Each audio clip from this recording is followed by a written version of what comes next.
welcome, ladies and gentlemen, to the May 15th, 2018 meeting of the Downers Grove Village Council. It is my privilege to call this meeting to order.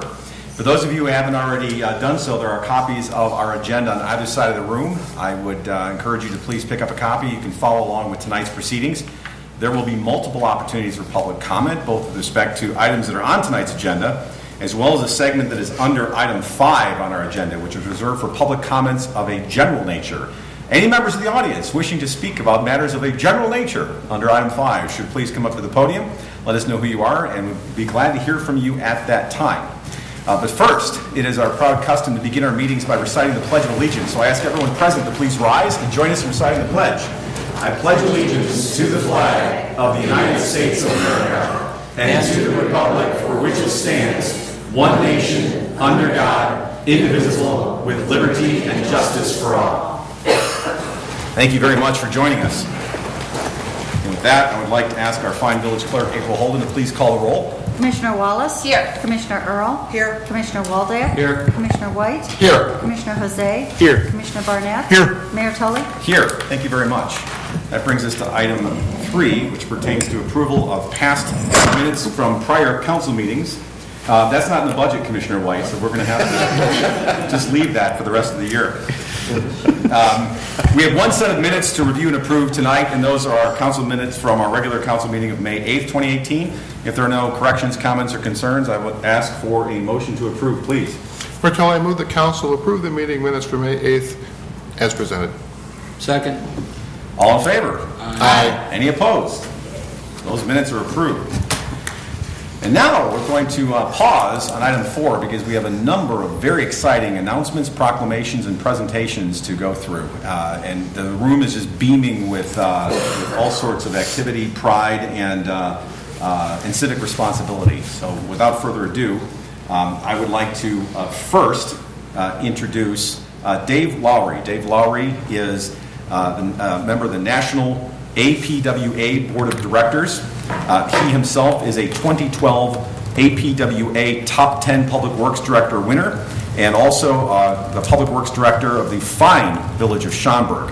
Of course, Dave is here to present something with respect to our very own Public Works Director, Nan Newland. As those who have watched previously, Nan has been selected as one of the top 10 Public Works Directors in the country, and I'll let Dave present the formal presentation, and then we'll come back with something a little bit more local. Mr. Lowry, welcome to Downers Grove. Good to see you. I'm glad to have you here from the fine village of Schaumburg. Good evening. Welcome. Well, good evening to you, Mayor and Council, and thank you for allowing me this opportunity. You're going to keep this really short for me by covering all my stuff. So,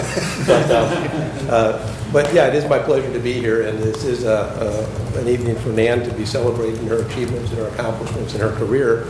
A little bit about the Top 10 Award. The Top 10 Award, issued by the American Public Works Association, isn't actually anything to do with the American Public Works Association. It's about the public works profession and exemplary performance in a professional's career that warrants such consideration.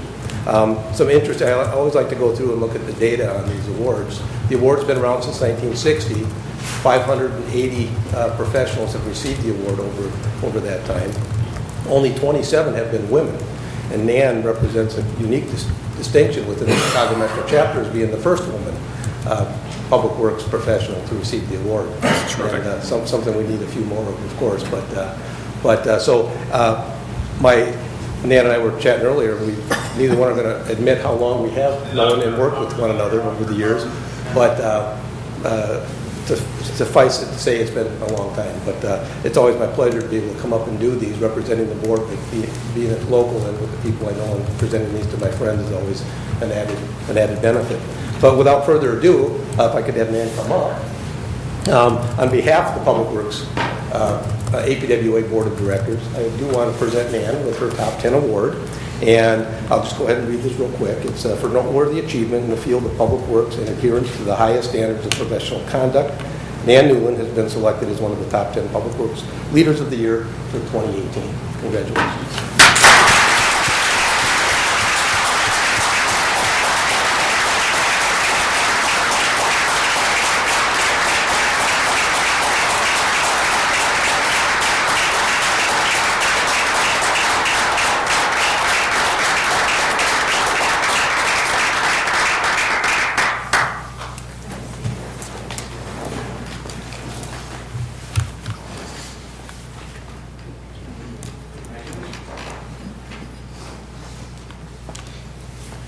wouldn't mind, I would love to say just a couple of things about this award. I'll keep it really short. Absolutely. The floor is yours. As they say, it takes a village. This is certainly not about me, although maybe a tiny part is about me. But it takes a lot of things to bring this type of an award together. It takes working in a community that supports professionalism and innovation, and not just supports it, but really demands it, and a high level of service. And it takes a team that can bring all those components together. We have an amazing public works team in this village, between engineers, managers, maintenance workers, people who are here all day, hours of the day and night, to make sure that the level of service is superior. And I'd just like to commend all of them. We have a great team to work with. And while I may be good at starting things, I have an excellent team. In all of our departments, we work together as a team to finish things and to make sure things are done well. So this is not just a solitary award. It's a top 10 village. It's a top 10 public works department. And I'd just like to thank everyone for their support. Thank you. Thank you very much.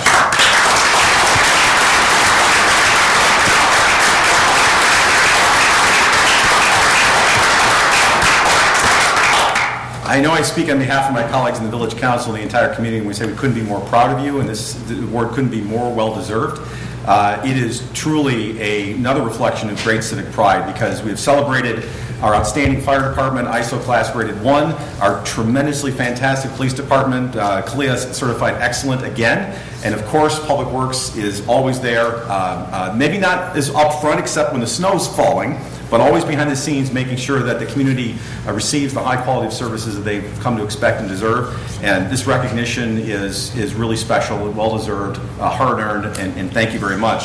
Now, as they say, but there's more.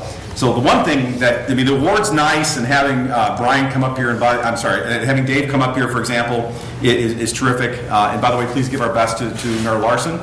But the real coveted thing about this recognition is you get placed in the very coveted APWA reporter. I mean, not just anybody ends up in this publication. And our own Nan Newell, of course, is featured here, as she should be. So these are very hard to come by. I hear they're already selling for about $25 on eBay, so you might want to grab them while you can. Congratulations again. And again, want to very much thank you, Dave, Mr. Lowry, for coming out here. As mentioned, please give our best to Mayor Larson. And it is not a coincidence that we are also embarking upon Public Works Week in the village of Downers Grove. So if I may, one of the number of proclamations that I have to read tonight is dedicated to that topic.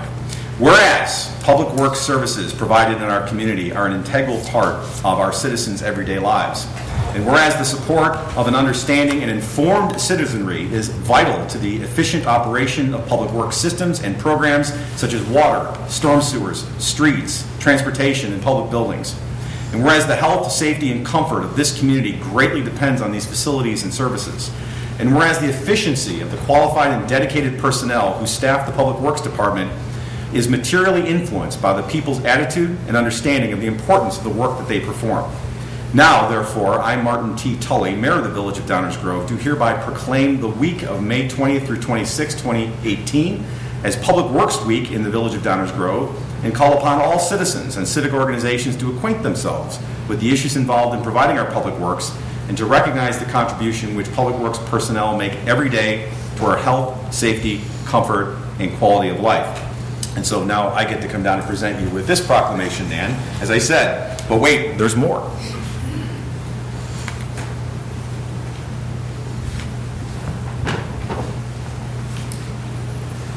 Thank you very much, and congratulations.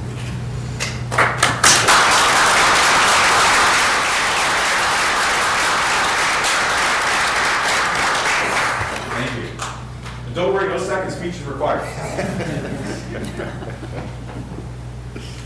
But I have to say, in the 7 years that I've had the privilege to serve as the mayor of this village, you've made it so easy for this council and prior councils to know that such a critical public service is being done at such a high level, and we're deeply grateful to you for that. Thank you. Okay, and it just keeps going better. Oh, one thing I forgot to mention is I believe June 7th, 2018 will be the Public Works Open House this year. We've decided to move it back a little bit with the idea that more school children could participate this year. You youngins in the audience here tonight, you want to make sure that you put that date down, June 7th, Public Works Open House. You get to see the actual real-life Tonka trucks that will be there. It's a really good event, and I would encourage you to come out and see it. It's always a big favorite every year. So, some of you may have noticed that a few members of our fine police department are here tonight, and that is not because we have any concerns about the crowd getting out of hand in celebration for Public Works Week. But also, this is a very important week in its own right with respect to Police Week. And I have another proclamation to read.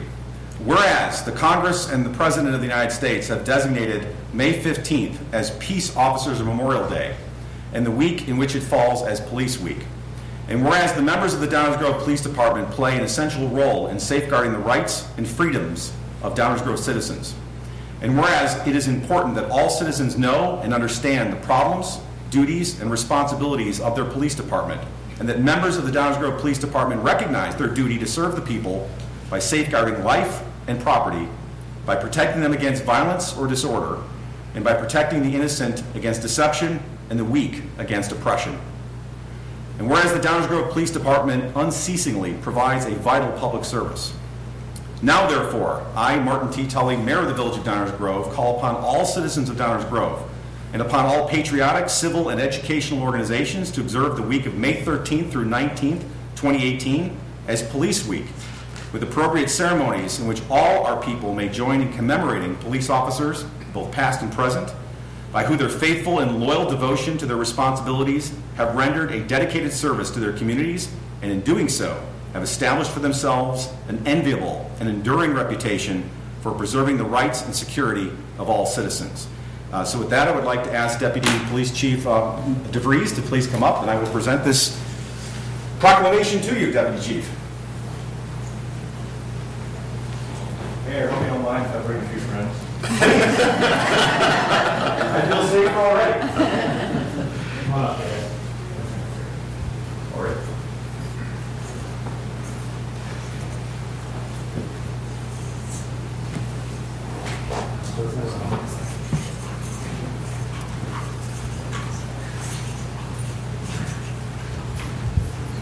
Yeah. Good.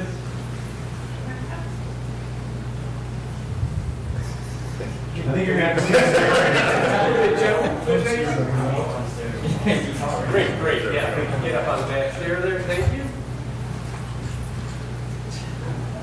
Perfect. Forward. Safety. Thank you.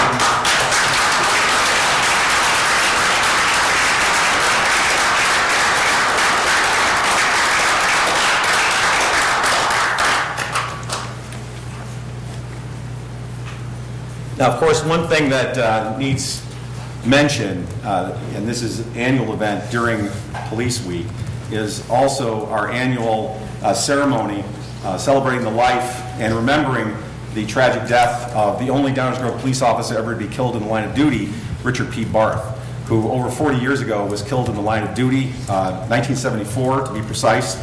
And every year, this community comes together, both through the police department and the community generally, to remember his sacrifice on behalf of all Downers Grove residents. It has always been a tremendously moving and somber moment. Members of his family are traditionally there. This year will be a particularly somber occasion. Officer Barth's mother recently passed away, as some of you know. This will be the first time that she won't be with us physically at the ceremony, but I know that she will always be with us in this community, as will Officer Barth. The ceremony is taking place this Thursday at 1 o'clock p.m., Thursday, May 17th, 2018, at 1 o'clock p.m. at the First Presbyterian Church, 339 4th Street in Downers Grove. It truly is a memorable ceremony. If you've not had the opportunity to attend in the past, I would greatly encourage you to do so. It's always been an honor and a privilege for me to participate in the recognition of Officer Barth's family, his service, and his ultimate sacrifice for the community. So I look forward to seeing the gentleman there on Thursday. Thank you for being here.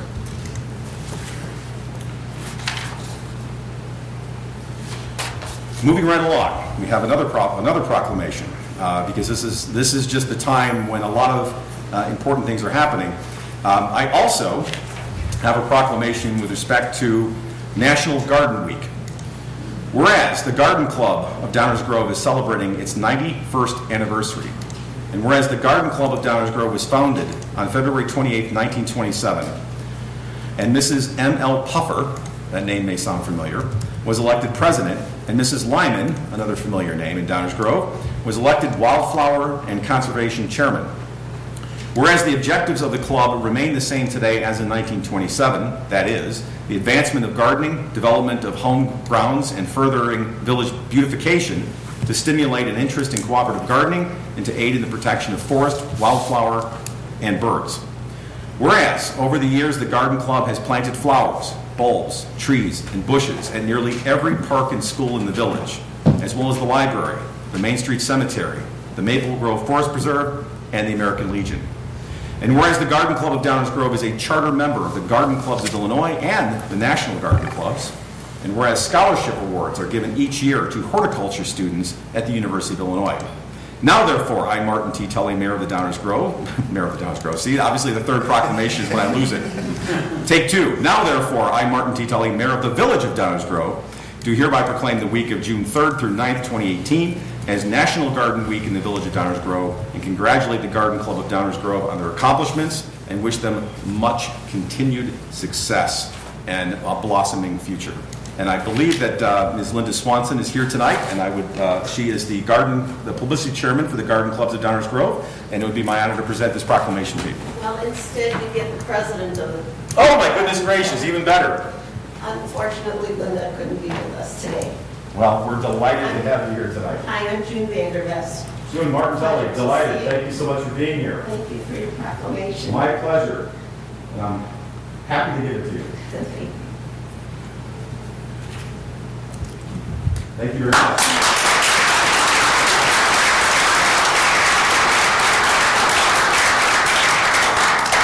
A few of the places were mentioned that we care for in the town, and I hope all of you have a chance to go just down the street here. The Rigsby Garden is right across from Ballydoyle in the cemetery. We have a military Blue Star marker there as well, and we have another military garden at Maple Grove, and we also take care of in our neighboring town in Westmont at the Gregg House. We have a large garden there, so please visit us, and thank you again. Thank you very much for being here. I appreciate you sharing that with us. And I know we just want the proclamations to keep coming, don't we? But unfortunately, that's the last one for today. So with that, we will move on to item 5, which, as advertised, I know it seems like last week, is devoted to public comments of a general nature. If there are any members of the audience that have any questions or comments of a general nature with respect to things not on tonight's agenda, I would invite you to please come to the podium, tell us who you are, and we welcome hearing from you. Good evening. Good evening, thank you. My name is Connie Schmidt. I unfortunately do not live in Downers Grove. I'm the chair for the State of Illinois Sierra Club. And we have joined with 3 other organizations to form something called the DuPage Monarch Project. And we're so happy because Downers Grove is one of the first third municipalities who have signed on in support of the DuPage Monarch Project. In fact, your city is doing some wonderful things that I'll let Ken acknowledge in a moment. But with the DuPage, one of our really neat kudos that we've done this month was we noticed that June is National Pollinator Month nationally. So our volunteer director contacted Governor Rauner's office and said we ought to line up statewide with the National Pollinator Month. And so his office did proclaim for the state of Illinois that it is National Pollinator Month in June.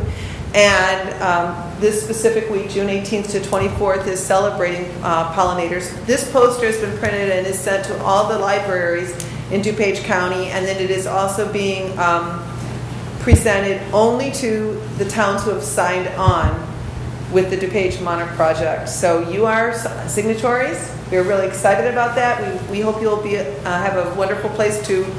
It's not a proclamation, but it is a wonderful poster, a place to display that. And I have some information here I can leave for City Hall if you're interested on how to control mosquitoes and still be friendly to pollinators. So there's some just suggestions and a website to refer to. So, okay. Ken Lerner, 4933 Whiffen Place in Downers Grove.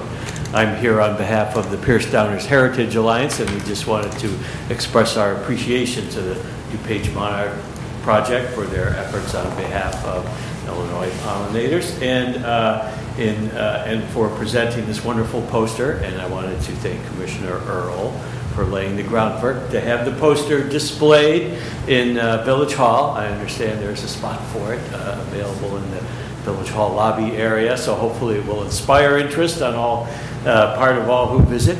I just also wanted to note that our award-winning Public Works Director has been instrumental in establishing and securing a grant to establish a pollinator garden that will be installed this year in the vicinity of the Belmont train station. And she and her staff did some wonderful work in applying for this competitive grant and establishing a pollinator garden, which will help Downers Grove serve as a support place for butterflies, bees, and all the other pollinators and hummingbirds that support us by pollinating our crops and fruit and vegetables and our ornamental plants. May I ask Nan to come for a photograph of Ken and get a photograph? Sure, Nan gets to have photographs of whatever she wants. Yeah. Here you go. You love this. Thank you very much. We'll get all the esteemed city council in the background for this. And they couldn't make it, so they have to settle for us.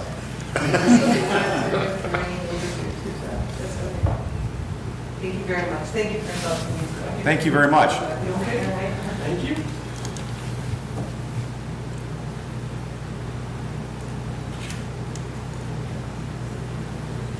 Thank you for your work on this. Well, thank you very much for being here and for sharing that with us. I'm very glad to see this come to this level of progress. I recall, may have been a couple of years ago, there were some residents who approached us at Coffee with the Council at the Downers Grove train station, which, by the way, foreshadowing, will be starting this Saturday, but more on that later, and raised this topic, and it was clear that there was interest in the community in it. So it's very nice to see this going even further as part of everything that's been described. So that's very rewarding and exciting to hear. And furthermore, that poster you really have to take a look at up close. It is absolutely gorgeous. And at some point in time before you leave, we have to have a Sharpie, and you have to sign it so that we can frame it and keep it as something very special later on. It's really an outstandingly beautiful poster. Well done. Well, thank you very much for being here and sharing this with us. Very glad to see you. Any other questions or comments of the general nature from any members of the audience? Questions or comments with respect to things that are not on tonight's agenda? All right, very good. Then we will move on to our consent agenda. Item 6, is there a motion to approve the consent agenda as presented? Martelli, I move that this council approve this evening's consent agenda as presented. Second. Are there any questions or comments from any members of the audience with respect to any of the items on tonight's consent agenda? Any questions or comments from members of the Village Council with respect to any items on tonight's consent agenda? Hearing none, may I have a roll call, please? Commissioner White? Aye. Commissioner Waldeck? Aye. Commissioner Wallace? Aye. Commissioner Earl? Aye. Commissioner Jose? Aye. Commissioner Burnett? Aye. Mayor Tully? Aye. That matter, the consent agenda, is approved unanimously. And that brings us to the next item on our agenda, which is our active agenda, item 7. We have several items on tonight's active agenda. The first item is item 7A. Do I have a motion to adopt a resolution granting historic landmark designation status for 1323 Maple Avenue in the Village of Downers Grove. Martelli, I'm pleased to present a motion to adopt a resolution granting historic landmark designation for 1323 Maple Avenue as presented. Second. Are there any questions or comments on this from any members of the audience? Any questions or comments from members of the Village Council? I just want to add that I know that a certain Shannon Tully from the Friends of the Edwards House could not be here tonight, but wanted to extend her congratulations to the Millers on achieving this designation. I know that there are other members of the organization as well as the Historical Society here in the audience. So we greatly appreciate and thank the Millers for bringing this forward. It's really heartwarming to see yet another beautiful home be preserved for both current and future generations. And with that, I'm going to call for a roll call and then ask the Millers to please come up so I can present your certificate to you. May I have a roll call, please? Commissioner White? Aye. Commissioner Waldeck? Aye. Commissioner Wallace? Aye. Commissioner Earl? Aye. Commissioner Jose? Aye. Commissioner Burnett? Aye. Mayor Tully? Aye. That matter passes unanimously. Please, I'd love to present this to you. I should have worn my Fitbit. I'm getting my steps in tonight.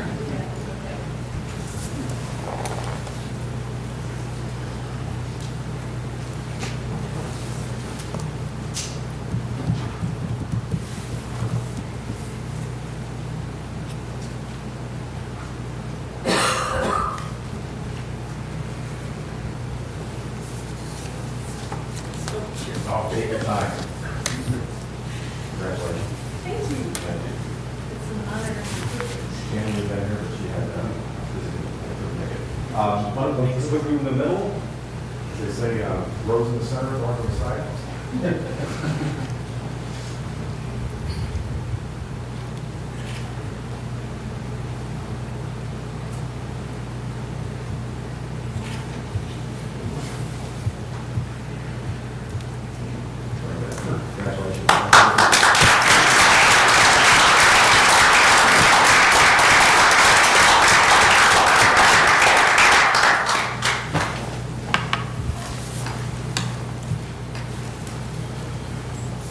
What topic haven't we touched on tonight?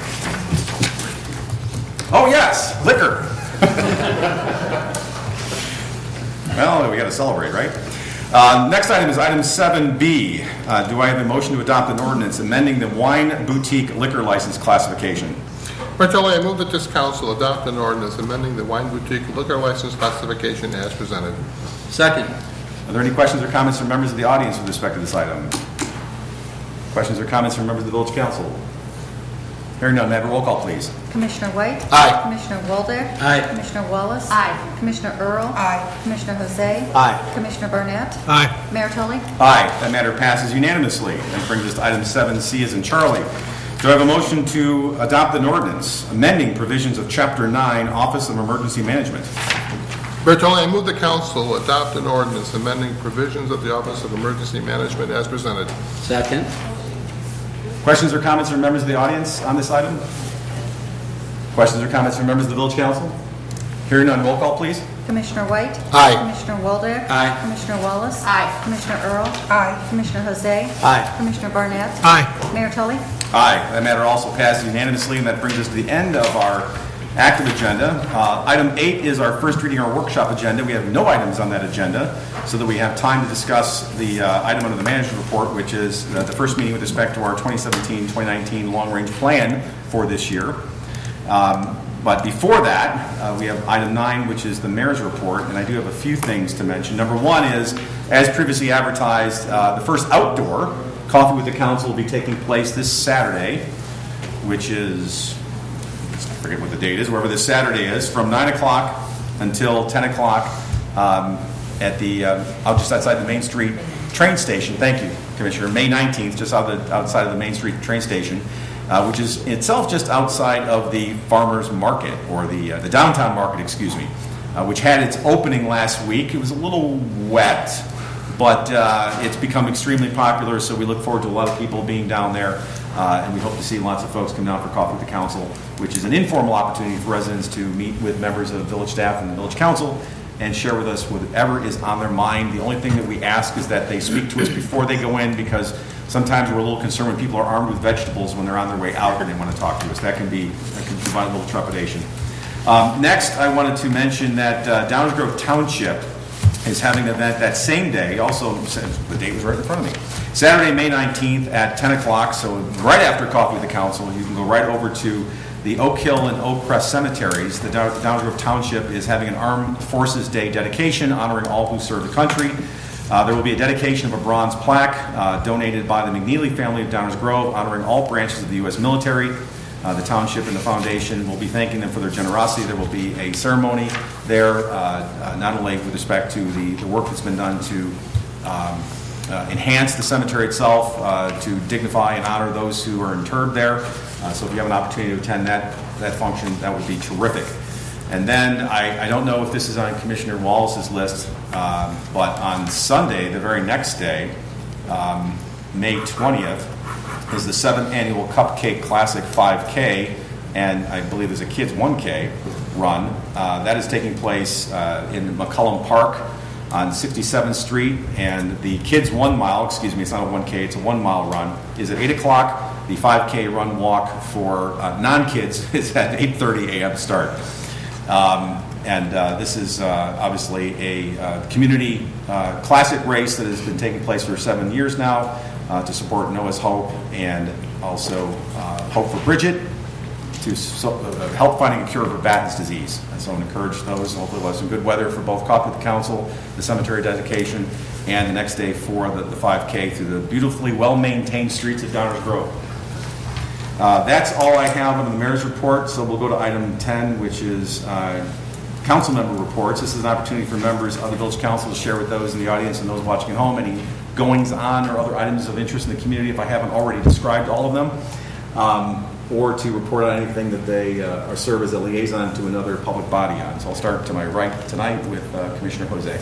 Thank you, Mayor. I'd just like to tell folks that I think just about everybody on the council was at the Economic Development Corporation annual luncheon this past Friday. It was a great event where Mayor Tully handed out the Cornerstone Awards. Unfortunately, this last email that I hastily pulled up from the folks at the EDC doesn't list the award winners. It was Packy Web Ford. Packy Web, Mission Barbecue. And I'm blanking on the third. I apologize. Ashley Home Ashley Furniture, thank you.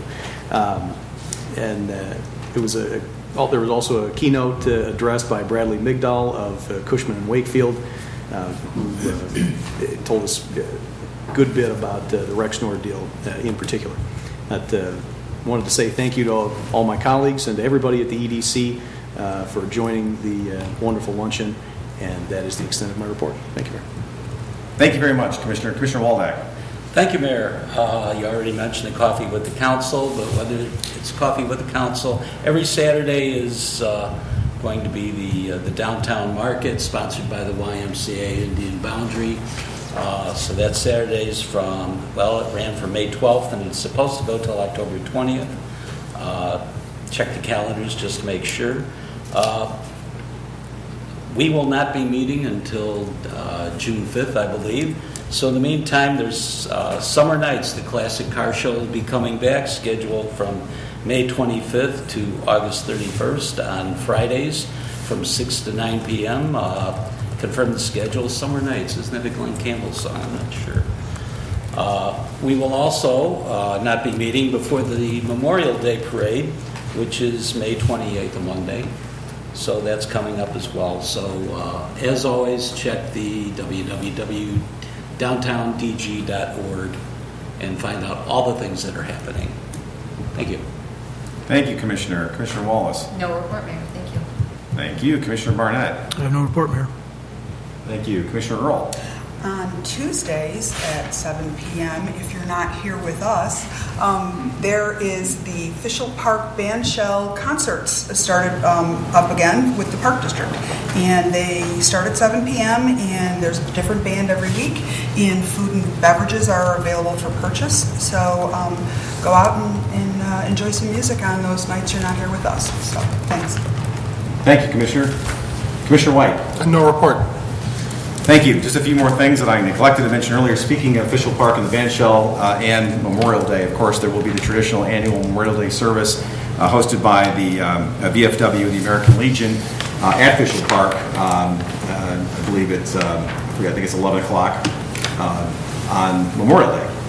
That's, again, always a very somber and moving ceremony, and I would encourage those who may not be able to attend in the past to do so again. I also neglected to mention, as we added another historic property to our, another historic building, I should say, to our growing repertoire of historic structures that have been preserved and protected in Downers Grove. That May, of course, is Historic Preservation Month, adding to the wonderment, if that's a word, of May with respect to the number of weeks in it that are very special. And then last but not least, there are in fact only 37 days left until Rotary Growth Fest. You can almost feel the electricity in the air. It is coming, and we're all looking forward to it now that the weather has finally turned, we think. We are going to recess for item 11, the manager's report, to the committee room. Unlike last time, I think we can safely fit everyone who's here in the committee room. So I will ask for a motion to recess into the committee room. What we will do is take a short break and then reconvene in the committee room in about 5 or 10 minutes for the topic of updates to the 2017-2019 long-range plan. Do I have a motion to recess to the committee room? Martello, I move the council recess to the committee room to consider the manager's report. Second. All in favor? Aye. Any opposed? Thank you. We are recessed to reconvene in the committee room shortly. Thank you. Reconvene in the committee room for a discussion of the manager's report, which includes update to the 2017-2019 long-range plan. Mr. Fieldman, good evening. How are you Mayor tonight? Tully, council members, thank you. I'm doing well, thank you. Update to the 2017-2019 long-range plan. Everybody in this room, I think, is very familiar with this document. It includes our strategic goals for our village. And every 2 years, we put together the trends and issues that we're aware of at that time that affect multiple years in the future. We also developed solutions and strategies to address those trends and issues that we've identified. And we also go about identifying the priority action items that we would like this iteration of the council to complete in support of the long-range plan. In the off years, the middle year, I guess, in the 2-year period, we do an update, and that's what we're about to embark upon here tonight. We have a series of 3 meetings planned for the summer, which we will provide updates on issues affecting the 2019 budget year and beyond. We will also provide information and a status report on progress on our priority action items. So tonight, first of 3 meetings, we'll talk about general fund sustainability. Then we'll move on in June to those priority action items. And then in July, we wanted to take a little bit more time, dive a little deeper into other post-employment benefits. That is one of the issues and priority action items we've identified for this time frame. So tonight, we're going to give you a little bit of an update on the issues and trends we see affecting the general fund, and we'll present our plan, which is basically the same plan we presented last summer. And we're just looking for council concurrence with this plan, or if you have any changes in direction, please provide that to us this evening. General fund sustainability. Obviously, we're trying to make sure that over the long haul, our revenues and expenses match up so that we can maintain the service levels that we provide, services we provide here in the village. The longstanding issue has been that our major revenue sources are flat or declining and therefore are not keeping pace with expense increases, right? Those curves those lines tend to cross, and if left to their own devices without a lot of work from our council and staff, we would be in the red. The solutions and strategies, I have a couple of them here on the board. They are long-standing. They've been on several iterations of our long-range plan. We are specifically trying to reduce personnel expenses. That is because the personnel expenses are the #1 category of expenses, accounting for about 3/4 of total expenses. We're always looking to increase operating efficiencies through the use of technology, partnerships, innovations, those types of things. On the revenue side, we're always seeking to enhance our existing revenue base. You'll see in the document that it speaks of working with our partners at the Economic Development Corporation to grow particularly our sales tax base and sales tax revenues. But that applies to all of our revenues as well. Grow the base first. We're also trying to seek new sustainable revenue sources. You'll hear a little bit about that tonight in our update. And then the one that's really come up and been added to our list in recent years is strategically trying to reduce our reliance on state shared revenues, because we think eventually those revenues will continue to decline or go away. Just a little bit of information on general fund expenses and revenues. We'll start on the expense side. Key drivers of increasing expenses, of course, are personnel expenses. 3/4 of our expenses are in this category. And the two drivers within this category that we wanted to mention, again, are public safety pensions. The village is required, all villages are required to make annual contributions to the police and fire pension funds. These contributions requirements continue to go up as required under state law. You may recall for this year, 2018, we had a $554,000 increase to the contributions. Preliminary information for 2019 year is somewhere around $400,000 increase. So that continues to be one of the key drivers, portion of our personnel expenses. And then also continuing challenges with our post-employment benefit liability, which we'll talk about in some detail at the July meeting. So what recent actions have we taken according to our strategic plan, solutions and strategies? Well, earlier this year, we restructured the police department staffing primarily at the leadership and administrative level and in public education. That restructuring led to a reduction of 2.6 full-time equivalent positions, which netted us a recurring annual savings in personnel expenses of $400,000, a significant expense reduction. So you can see that is right and consistent with that first bullet point of reduced personnel expenses. So that was done in the first quarter of this year.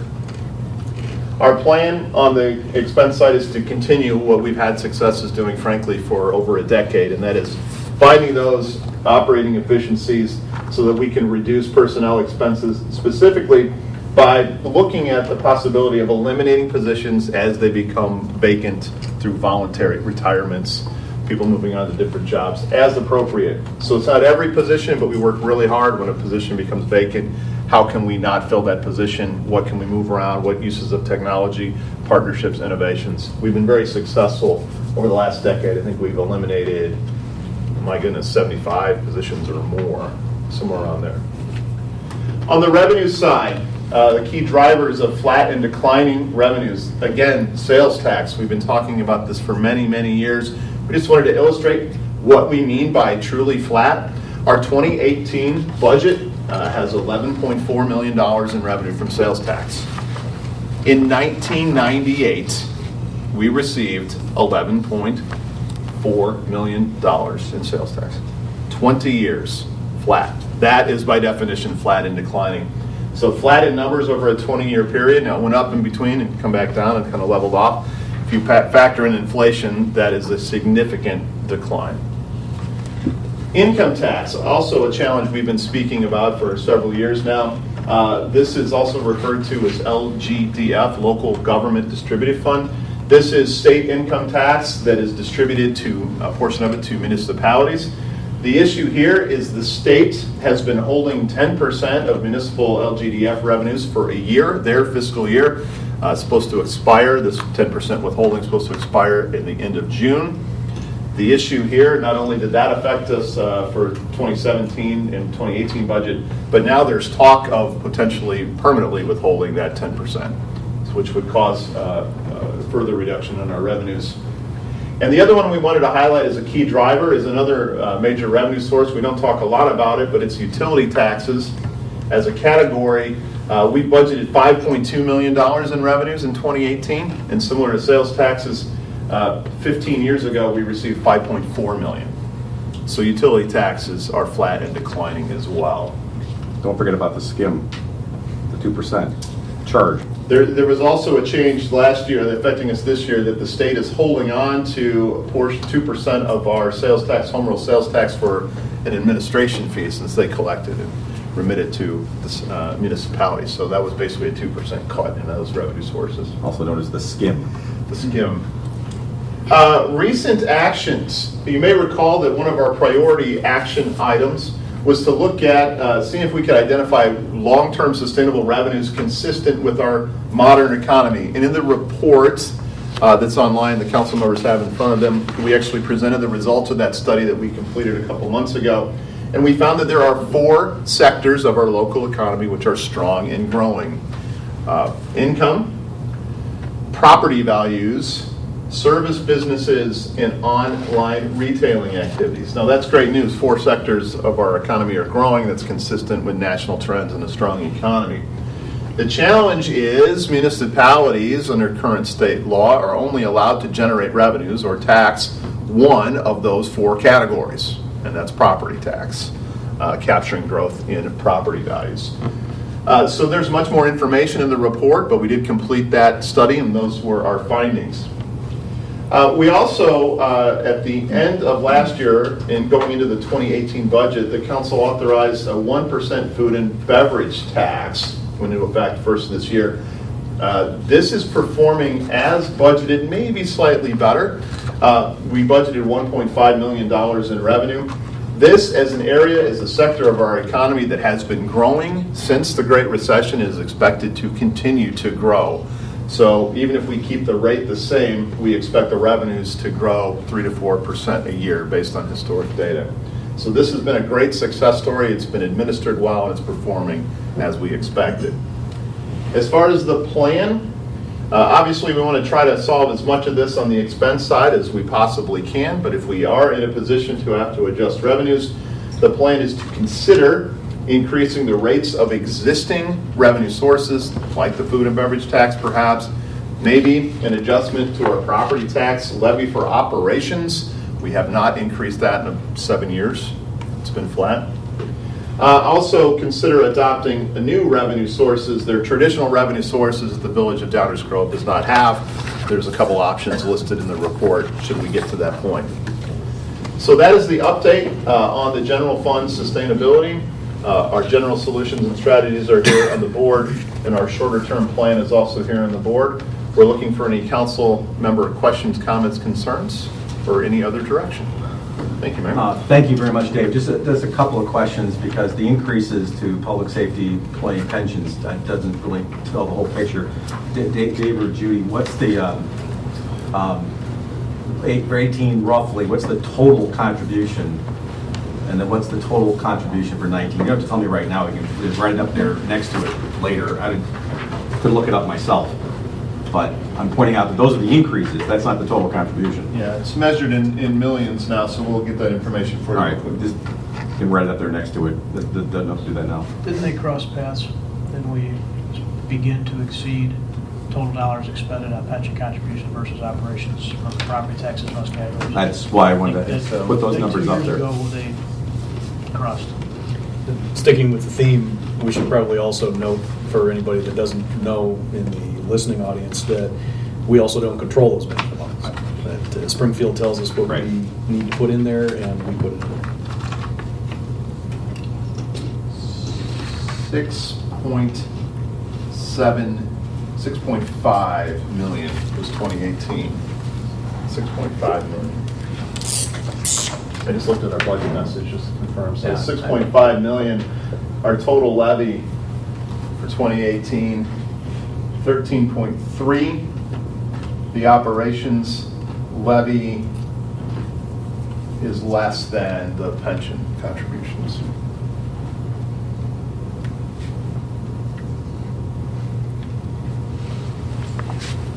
Questions?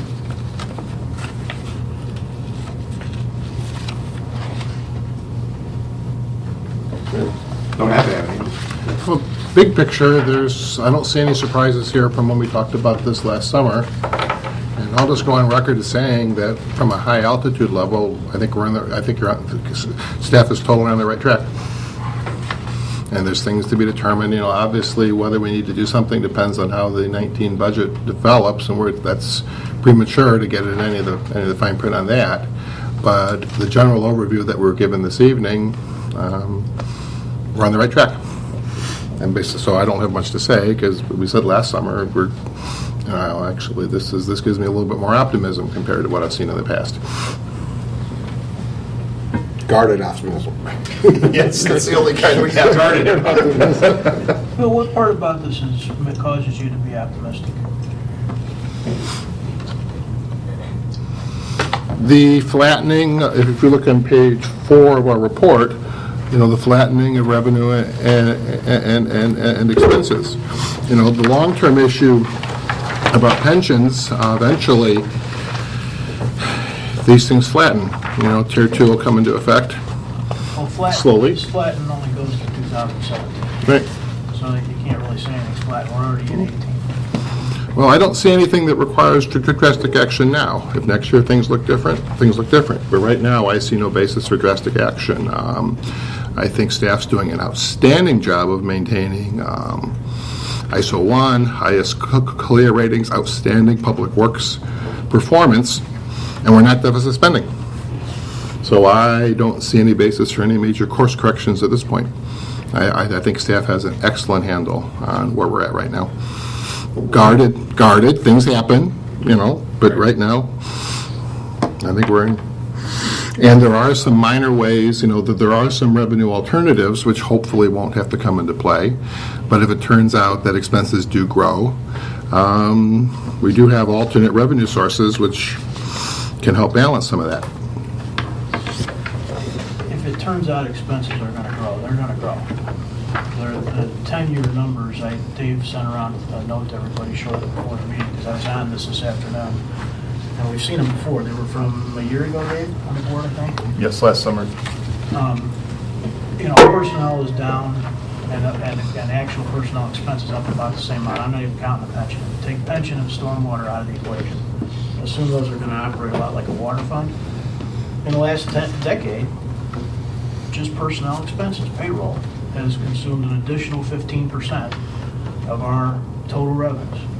Gone from like 61% in 2008 to almost 76% in 2018.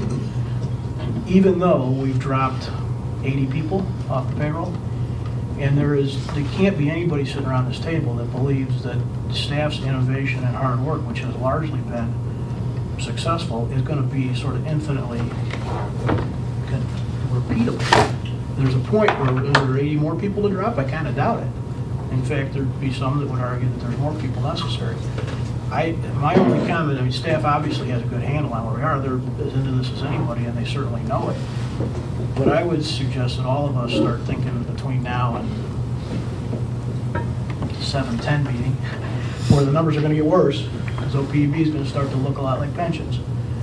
And how we're going to really manage this, because when we add OPEB in and we start taking $700,000 a year pension and OPEB tax increases, what's our plan going to be from a revenue standpoint?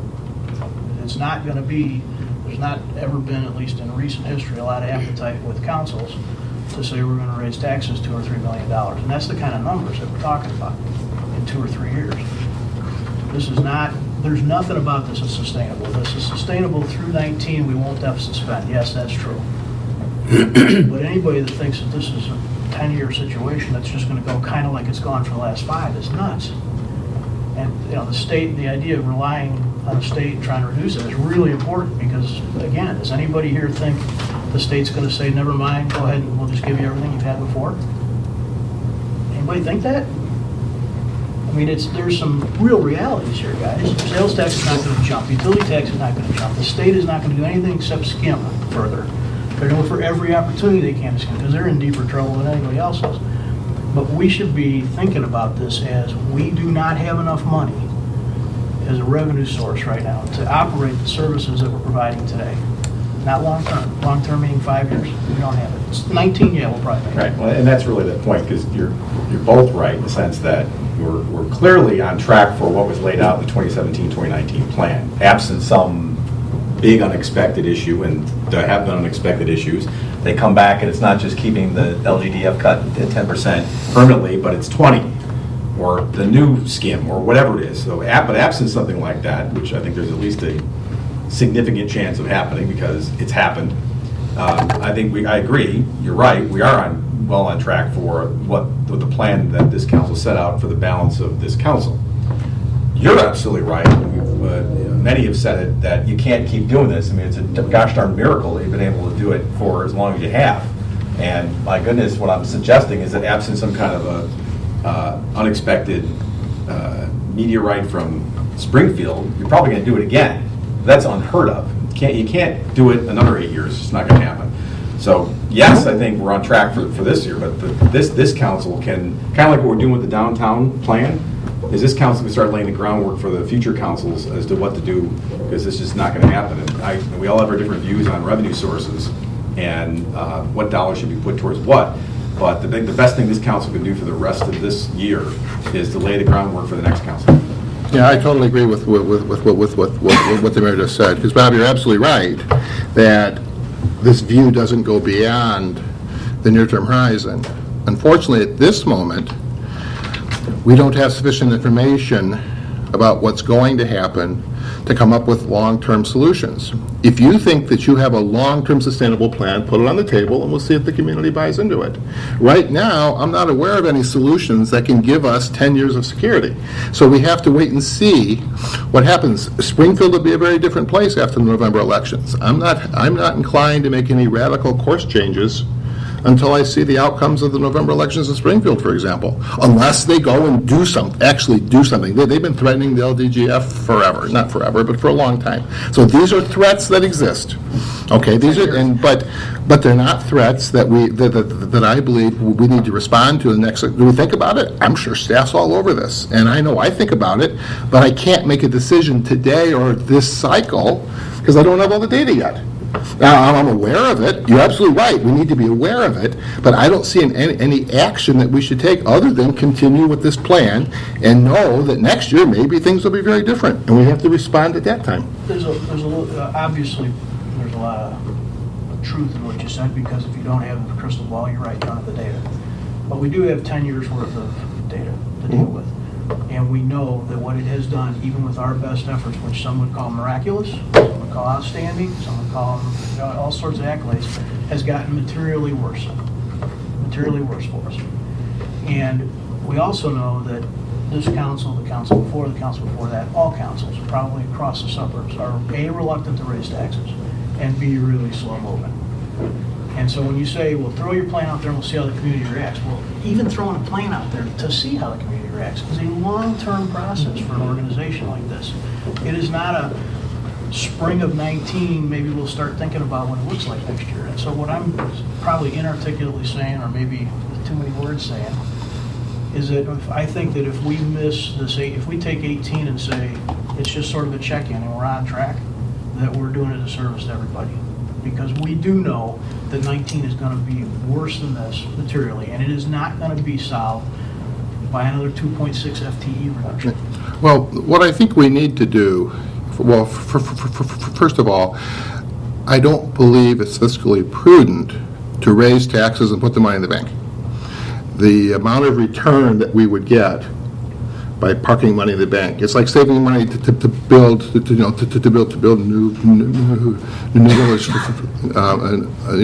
a new police station. Putting that money in the bank so we can make 0.9% interest, raise taxes to park money at essentially zero interest rate doesn't make much sense to me. So I'm not inclined to preemptively raise taxes, park the money in a fund, because maybe someday we're going to face a future crisis. I do want revenue sources that we can dial. But when I say by that we can adjust by simply choosing to adjust it. You know, I don't like the real estate transfer tax option because it's cumbersome and it has overhead associated with it. If we have a revenue stream that doesn't have overhead associated with it, you know, we added the food and beverage tax. That can be dialed 0.5% if we don't think it. I'm skeptical, and I don't want to do that unless absolutely necessary, because I don't want to suppress our new restaurants. So there are things that we need to keep in the back of our mind as options, as hypothetical choices, to raise revenue fairly quickly if we face a crisis. But I don't see any reason to preemptively raise revenue and park the money in a usually buy a money market somewhere with it. I don't see where that's such a good idea. I don't know where you'd even come up with an idea like that. What we have done is preemptively avoided doing things, whether they be signs or they be street. Well, you suggested we need to face the need to raise taxes. And we may have the need to raise taxes. Do stuff that we all wish we Do could stuff. What stuff? We can talk Well, what we really need, what I think we really... If you can't come up with a stock bill, you got to figure. Well, I think what you're both saying is that we have an opportunity here to use the next 12 months, or less than 12 months, to identify options, to identify what dials might look like, to also identify what the money would go for, and to embrace and involve the community in that discussion. Not to sound like another government body that recently did something, but was rather successful in convincing the community by landslide to support a really big chunk of money for some identified needs. And there were people on both sides of that, but clearly there were a lot of people that had an opinion on it. And I'm not suggesting that we go to a referendum, nor should we. We're elected to govern. But there's a unique opportunity here. There's a confluence of circumstances that we don't have any immediate crisis we have to deal with, hopefully. And this council can focus on what the options are, what the community would like money spent on. And if the community says, I want another $50 million, I'm making that number up. Don't print that Bob rack out. Mayor said $50 million. If the community wants $50 million to instead of increasing stormwater regulations, they want to put in a whole bunch of new infrastructure, well, then the community can speak on that. And the community's going to have a good opportunity to speak to that real loudly in less than a month, less than a year. And so I think it's incumbent on this group to engage the community, to get those options out there on both where's the revenue coming from and what is it being spent on, so that we can get a message as a community next spring. So let's, go ahead, I'm sorry. I know it's easy for me to say that, but I think that that's a unique opportunity for this council. Sticking with throws around $50 million. Hey, a million here, a million there, sooner or later, it's real money, right? Talk about 16-inch pipes. So I think the revenue end of this is a worthwhile discussion, if only because, and I'm going to get the Springfield bat back out and start beating them again, but we talked about the opportunity to lay the foundation for the future, to set up future councils. And what I see here out of this report is that our revenue sources that are, or potential revenue sources that are growing, are either not within our power to touch, or they are the most illiquid asset that anybody has, your home. Now, you can raise property taxes, but your house doesn't suddenly have money flying out of it with which to pay those property taxes. So what I think we need to do is whether, in addition to LGDF, but try to avoid, to the extent we can, relying on additional revenue sources that are only set up to decline in the future, like we've seen with sales tax, which has been flat and then eaten away by inflation. We see the same thing with utility taxes. Online retail is eating the lunch of, fill in the blank here, and that blank is only getting larger. It speaks volumes about the archaic way in which we fund local government here in Illinois. That's what I'm saying. We need to, as not just a village, but as municipalities across the state, continue to lobby Springfield to give us more tools with which to solve problems, rather than dump their problems on us by taking the LGDF. Yeah, and that's a good point, and it's one that we've raised in prior long-range planning sessions, is are there additional tools? If we've been using the same fork, knife, and a spoon, is there something else? When all you've got is a hammer, everything looks like a nail. Well, right. Is there something else that we can be creative about? I mean, this community, again, regardless of what your take on it was, 10 years ago, looking to adopting a stormwater utility was pretty radical for this part of the state. And it's turned out to, again, according to the community's input, it's turned out pretty well. Are there things like that we should be identifying as initiatives, as innovations, that could be revenue sources that don't have the stigma of property values, property tax, which I agree with you. Not only can't you avoid paying it, but if you don't get anything from a higher value to actually pay the tax. Whereas a lot of other things, you can avoid them. There's some relationship between the amount of the tax and other things. So I don't know the answer to that, but are there other innovations that we can identify that maybe are outside of our borders, outside of our state, that we should be exploring, so that the next council has some new ideas, different ideas that, and I don't know if any of these would generate any significant revenue, because obviously we're not talking about, we're talking about millions of dollars. We're not talking about thousands of dollars.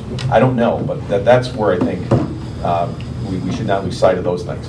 Those conversations are just not quick. That's what I guess I'm trying to beat around here, is they're not quick.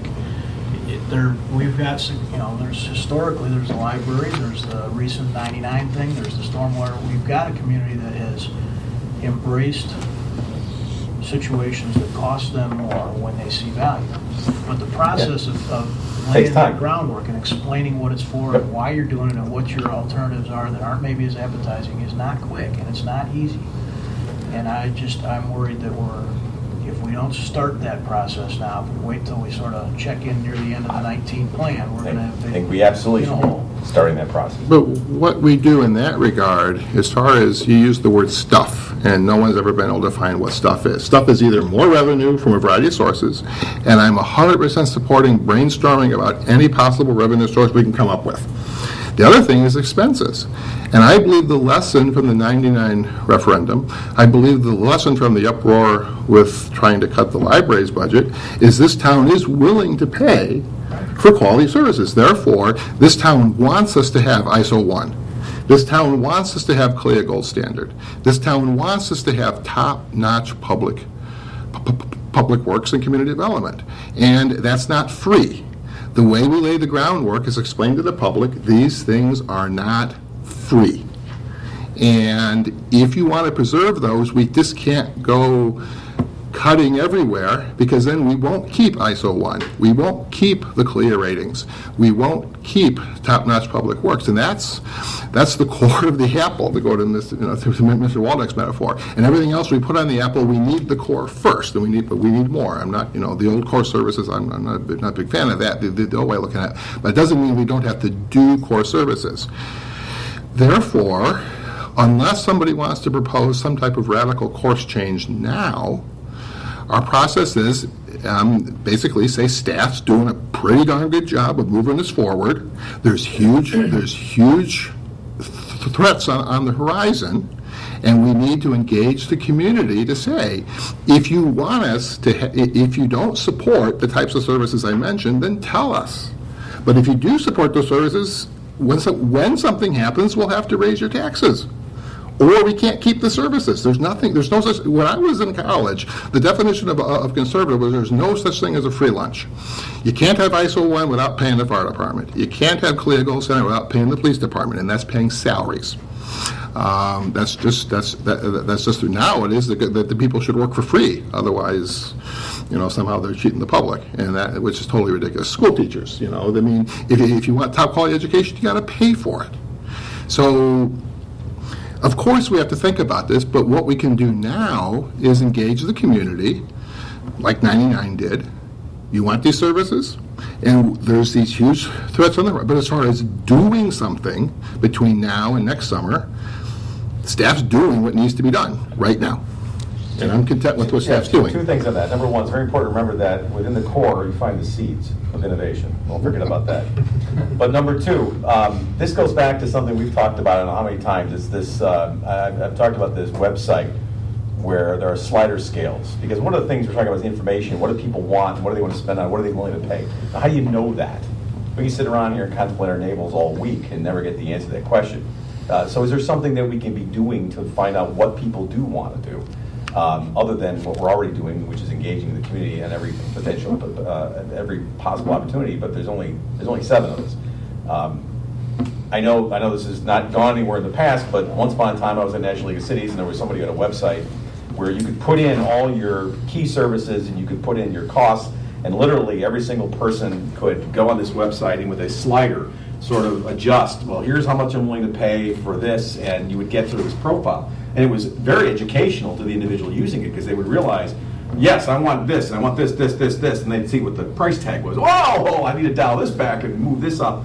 And it made people realize your exact point, Commissioner. But sometimes you'd find people willing to dial it up a little bit because they didn't want to pay for something that perhaps they weren't getting, or they wanted more of, or that was really important to them. And I'm, again, not suggesting we go back and find that software. That company probably went out of business. I don't know what happened to them. But that concept, is that something that we can do in the time that we have left as this council to gather that kind of information to help make these decisions? That if hypothetically people are willing to spend another X on Y, what is the X and what is the Y? Because I agree with you. I don't like to talk about things in in the abstract. But I think that's really where this comes down, because at the end of the day, it's what the community will support. And we've seen examples where the community will support something loud and clear, and then it's an easy decision, right? Well, and I just want to say that I appreciate staff bringing this to us now so that we do have a little time, because what's going on here is not sustainable. So we are going to need to figure something out. We can't sit and go down this same path, but I appreciate the time to kind of go through and potentially research, survey, and have something to come back to the table with, rather than just, try and make a decision with what we currently have in front of us. I'd like some more. I kind of joked with Dave, because he had 6 or 7 of these items, and I says, well, in business, it's just basically 3. It's increased revenues, cut costs, and improve service, and that makes a good business decision. And talking about sustainability and being like Chicken Little and everything's going to fall doesn't do us any good. And it sounds good, let's talk sustainability, but we all know, every one of us knows what we face. And the thing is, what are we going to do about it in the future? Well, you can only cut so much. And if you start talking to the public, even years ago, you start adjusting the police force. Well, if it's going to hurt service, don't you dare. And then when union contracts come, it's like, pay them whatever they want because they're valuable. They risk their lives. Same thing with the fire department. But people don't know the actual costs and what we face in the future. So, being Chicken Little and saying we're going to have problems, we definitely need to come up with answers. We do have some Band-Aids, some things that we can do.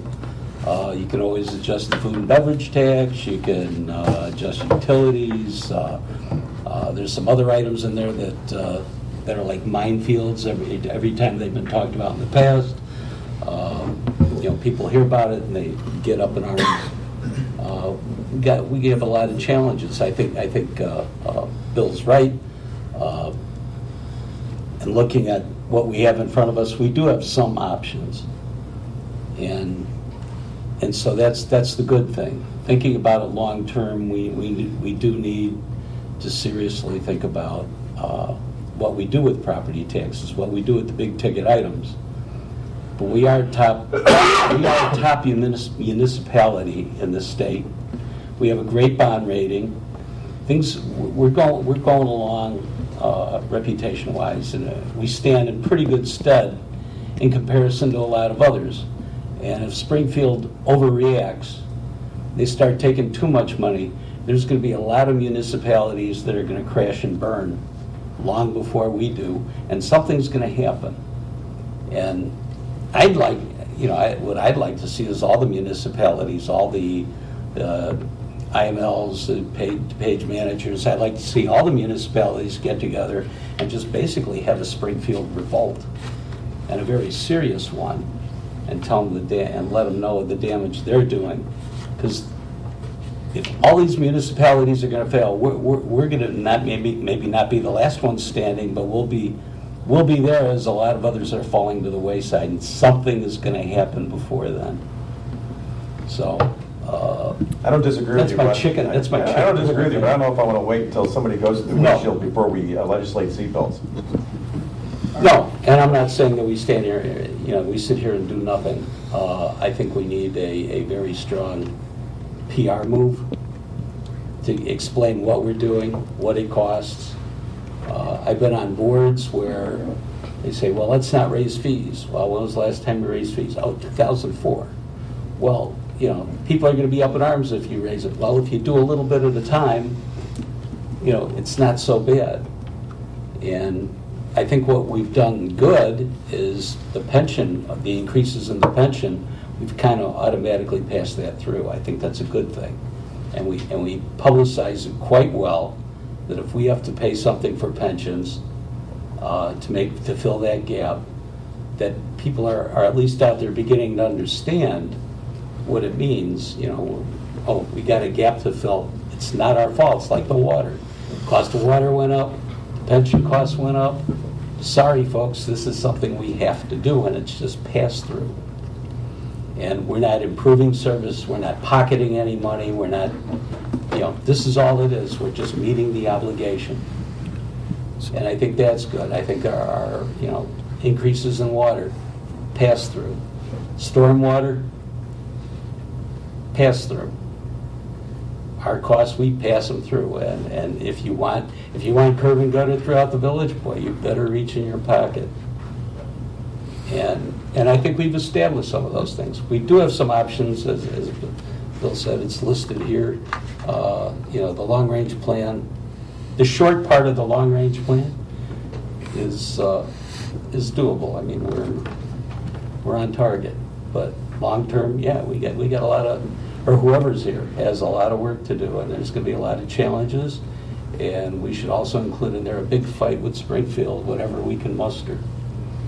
So, well, it just strikes me that, we're talking about educating, we have to do some education of the public, ask some questions, find out what is the most palatable, but we also have a big community event coming up in about 37 days. 37 days. And we normally have a tent there, and we will be there. Brilliant idea. Maybe we should be doing some of this while we're there. That's, educating, getting some, I know it doesn't leave staff a whole lot of time to get some educational materials together, but, while we're there, instead of just having people ask us questions, maybe we're asking the questions. Yeah. Maybe Have we're a very saying, short here's survey or something. here's 4 or 5 things, what do you think? So I'd like to chime in maybe from the staff perspective, because these conversations are very challenging for policymakers and staff alike. And I'd like to start by saying the staff recognizes that this discussion of sort of the inevitable unsustainability of this approach is dead bang on. It's absolutely correct. In fact, the staff lives it every day. I'm looking at Judy, and I can tell you that there is a day-to-day, balance the checkbook, budget year-to-year aspect of this that is incredibly challenging. So it's very real. But here's the success story. Here's where the village of Downers Grove is different. And you see actions on the staff side and actions on the council side over multiple years that have put us in this position. So Commissioner Waldock was joking with me on the phone about, well, it's easy, just cut expenses and increase services. Who can do that? The village of Downers Grove did it. Ready? We cut our police staff by several positions over the last 10 years. And during that time, we increased our accreditation status from accredited to accredited with excellence. Cut staff, increase service level. On the fire department side, we cut staffing. We raised our ISO rating twice. We cut general staffing, general fund in the finance department, what have you, in the last 10 years. We've raised our bond rating twice. Is it possible to continue to cut expenses and increase services? We have a decade that says, yep, we can do it. It's not just on the staff side. Let's talk about the heavy lifting and the major policy decisions on the revenue side this council and previous councils have made. When we came to this community in 2008, 2009, 2010, in the middle of the Great Recession, with long-range financial planning, as it was called back then, we demonstrated we could cut, and we asked the community to step up and give us more revenue. I think we've all forgotten that we had a 2-year plan to shift more increase onto our property taxes, and we actually raised our levy significantly during the Great Recession, I believe twice, in $500,000 increments, if memory serves. What a huge policy decision by that council to step up and educate the public to get support to do that. Our next iteration of this was in 2013, when we needed millions of dollars to sustain our stormwater system that we do have and expand it. And that council answered with the creation of the stormwater utility. Over $1 million added to a public need.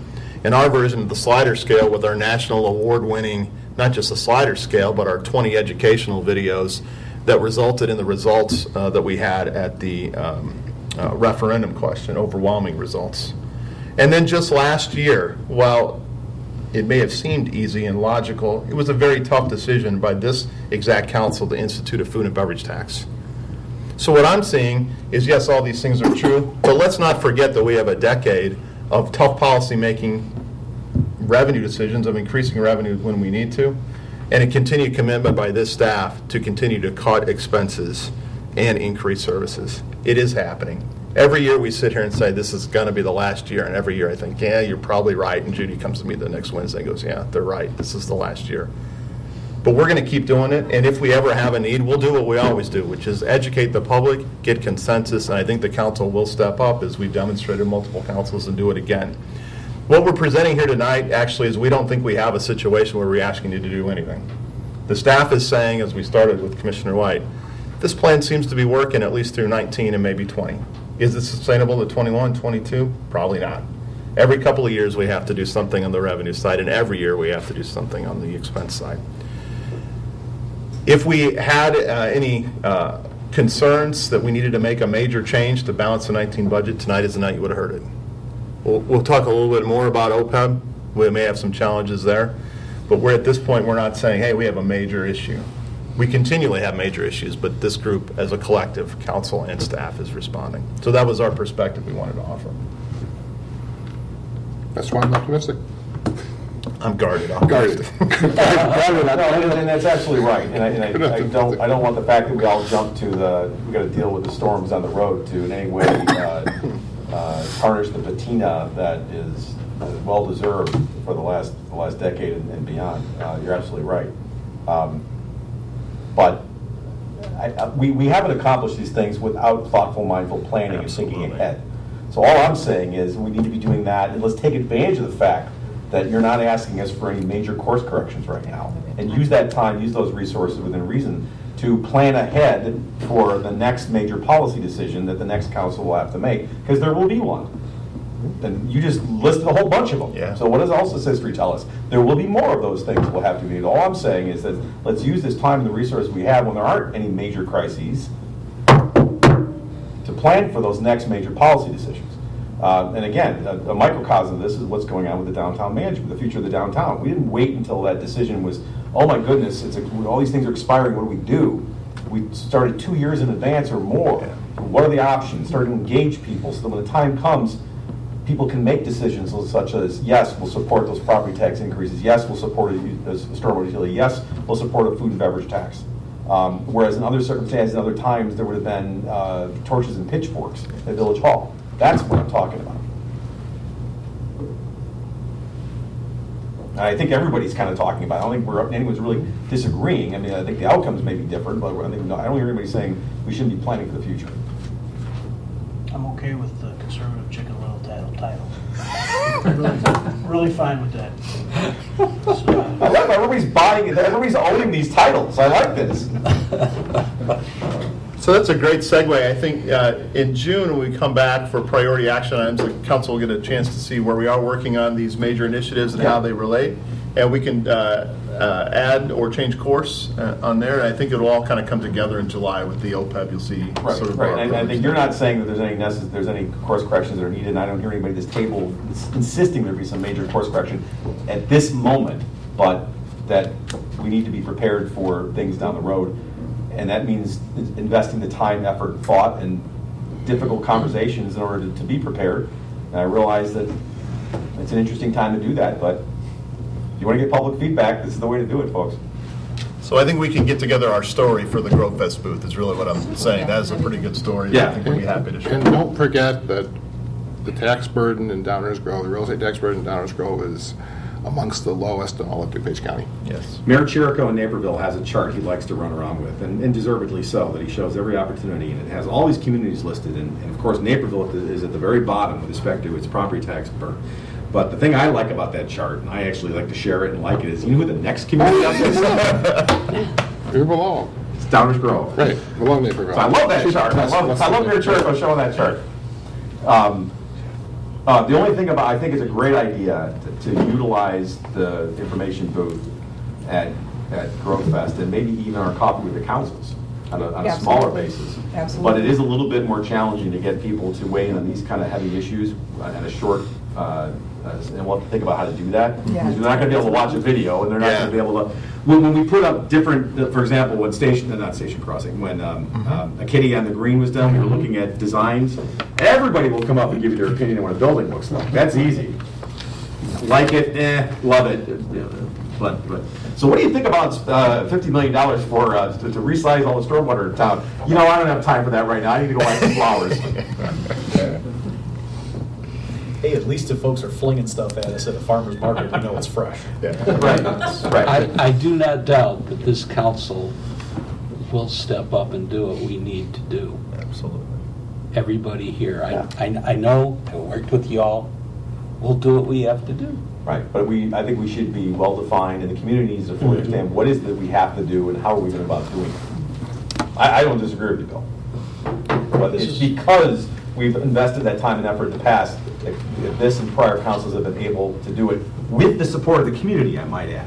That stormwater analogy is the one that I think is the most appropriate that we need to focus on. We spent a lot of time on stormwater getting people to understand what the system was, that there was a system. And I'm certain if we stand there at the booth in Crowfest, we're going to have a lot of people who have no idea on some of the real basic 20,000-foot pieces of information, like did you know your property taxes only pay for 25% of what's going on, right? There's a whole run of education that has to happen long before we say, what do you think about it? I mean, slider scales are great if they even know what they're sliding. That 90% of that bill doesn't go to us, right? I mean, there's a huge amount of work that has to be done, which is why I've got this huge sense of urgency, because that is not fast. Think about how many times we've tried to explain to people via our newsletter, via presentations and budget meetings about their tax bill, and think about how many people really understand it today. It's a tough subject because nobody cares about the pipes. It's just not fun, right? But that might be another video too. So I was thinking live your theater, tax bill? where Bob plays a restrictor. I can do that. Chicken Little. I can definitely do that role. Because everyone loves street theater. I want to see him in the chicken outfit. I do want to toss out one other observation. What have I done? If we add sales tax, home rule sales tax, and food and beverage tax, that's a third of our total revenue. And there's no question, given the flat nature of sales tax over the last 20 years, that we're in a bear market on that. But in my mind, that makes it even more essential that the EDC be ingenious, proactive, and aggressive in preserving the sales tax revenue we have and capturing it wherever we can. We have to manage and aggressively grow to offset the losses, because otherwise every dollar in sales tax is a dollar we save in property tax. And therefore, the EDC has to stay focused like a laser, because that's where economic development flows onto the general revenue, and even if we're just holding our own. Yep. Because if we fail to hold our own, then we have a crisis. I don't disagree with that at all, and I will credit this staff and this council and prior councils and the EDC for being creative. And there's some projects, folks, and we all know what we're talking about, that were not easy. And everyone in this room and beyond had to be creative and participants to make them happen and turn them into success stories. So I'm pretty positive about the ability to do that. People's minds are open. They realize you're going to have to do a little duck, dodge, and weave sometimes to make things happen if they make sense. And that it's not always going to be traditional. And we have to be open to that and support those things, because it's a different world out there. And I have total confidence in Michael Cass the same way I have total confidence in our current village staff. Thank you. I'll pass it on to Michael as well. When was the last survey we did? And how much it was? And how much? This is a Mike Baker trivia question. When was the last survey? If you remember, if you don't have to, that's fine. Baker was this close, getting out of the room without a question. The answer is it's been a while. It's been a while. We had it budgeted once, and then we ended up. 12 years ago. So it's probably time to do something like that again with an educational component to it. But then there's a cost associated with it, so maybe not this year, maybe next year. I don't know. Might be more stuff, though. Yeah. Surveys cost money. Yeah. Yeah. Chicken and egg. Well, we'll put that on the list for potential priority action. I don't know, there aren't that many doors in Downers Grove. I think we can knock it home. You're knocking them all? You put that on my list. I'm pretty for confident Saturday. people in this room could knock on every door in Downers Grove. Split it up. What? If you- Split it up. if you had new Talk about shoes. it another time. Probably, If you had new shoes. probably going to anyway. One- 4,000 each. Why is it- 28,000 divided by 7. One last, chicken little conservative comment. I would encourage us all to be thinking, like I said, between now and July about what we might do. But I'd also like us the long term thinking about, is our goal to do everything we've done as well as we've done it and maintain, or is our goal to do more better? And yes, stuff bill is not going to get sorted out tonight, but I suspect there's 7 of us, so there's probably at least 70 ideas out there. But we have largely done a maintenance job. We've done an excellent job of maintaining, and there's been some improvements like accreditation and things, but do we want to just make sure we hold serve on that, or do we want to do more better? I think it's a question we should be asking as we try and ferret out from our residents what they want too. Because maybe they're all going to say, don't do another thing because it's all about the cash. Or they're going to give us a list of things they wish we were doing. I don't know the answer, but it's part of the equation. Is not here's how we pay for stuff, which new taxes or revenues would you like? It's also, what do you think about what's going on? Right, and that's important because we have real-world examples of when put to the test, we found that people didn't want to pay for things, and we found out people do want to pay for things. I mean, I had an example, I've told this story before, it was on my old block on Cornell. 4800, 4900 block of Cornell, the village was putting in a sidewalk on one side of the street. And what the neighborhood really said was, we really would like curb and gutter. Well, that wasn't in the plan, but we do have a cost share program where if the whole neighborhood wanted to kick in a certain amount, a little bit extra, not quite an SSA, but something like that they could have had curb and gutter and everything. It would have been great. Everybody thought, great idea. We had meetings, the plans were drawn up, until the numbers came out. And then all of a sudden, the support dropped off faster than leaves in October. And that's what I'm talking about. Sometimes you have to get it to that point where people realize, oh, well, no, I don't want to pay for that. That's what we don't know, and sometimes it takes a lot of effort to get it to that point to get that kind of answer. I mean, here I actually thought the neighborhood was going to do it.